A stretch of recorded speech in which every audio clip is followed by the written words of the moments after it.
শিবলিঙ্গে জল ঢালার সঠিক পদ্ধতি হলো প্রথমে স্নান সেরে পরিষ্কার কাপড় পরিধান করুন। গঙ্গা জল বা বিশুদ্ধ জল ব্যবহার করে শিবলিঙ্গের মাথায় ঢালুন। জল ঢালার জন্য তামা বা পিতলের পাত্র অবশ্যই ব্যবহার করবেন। মন্ত্র উচ্চারণ করবেন নমঃ শিবায় মন্ত্র। প্রতিদিন ভোর বা সন্ধ্যায় শিবলিঙ্গে জল ঢালা অত্যন্ত শুভ। জল ঢালার পরে শিবলিঙ্গে বেলপাতা ও অন্যান্য পুজোর সামগ্রী নিবেদন করতে পারেন। প্লাস্টিক বা অ্যালুমিনিয়ামের পাত্রে জল নিবেদন করা উচিত নয়। শাস্ত্রমতে নদীর জল শিবলিঙ্গে অর্পণ করা অত্যন্ত শুভ। এবারে বলবো শিবলিঙ্গে জল ঢালার নিয়ম রয়েছে বিশেষ কিছু গুরুত্বপূর্ণ নিয়ম। শিবলিঙ্গের শীর্ষে সরাসরি জল না ঢেলে দুই পাশে ধীরে ধীরে জল প্রবাহিত করা উচিত। 99% মানুষ শিবলিঙ্গে জল ঢালে ভুল নিয়মে, ভুল পদ্ধতিতে। জল ঢালার যথেষ্ট নিয়ম রয়েছে।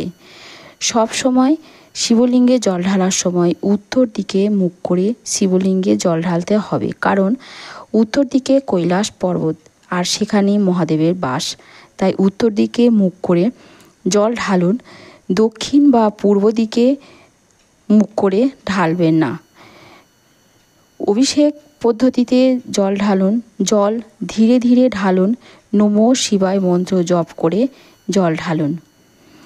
শিবলিঙ্গের দুই পাশে কার্তিক এবং গণেশের বাস এবং মাঝখানে রয়েছে অশোক সুন্দরী।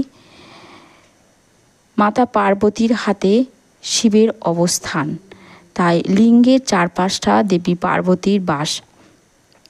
শিবলিঙ্গে জল ঢালার আগে প্রথমে জল ঢালুন গণেশের মাথায়, তারপরে ঢালুন কার্তিকের মাথায়, তারপরে ঢালুন অশোক সুন্দরীতে, তারপরে শিবলিঙ্গের চারপাশে যেখানে দেবী পার্বতীর বাস সেই জায়গায় জল ঢালুন এবং সব শেষে ঢালুন শিবলিঙ্গের মাথার ওপরে।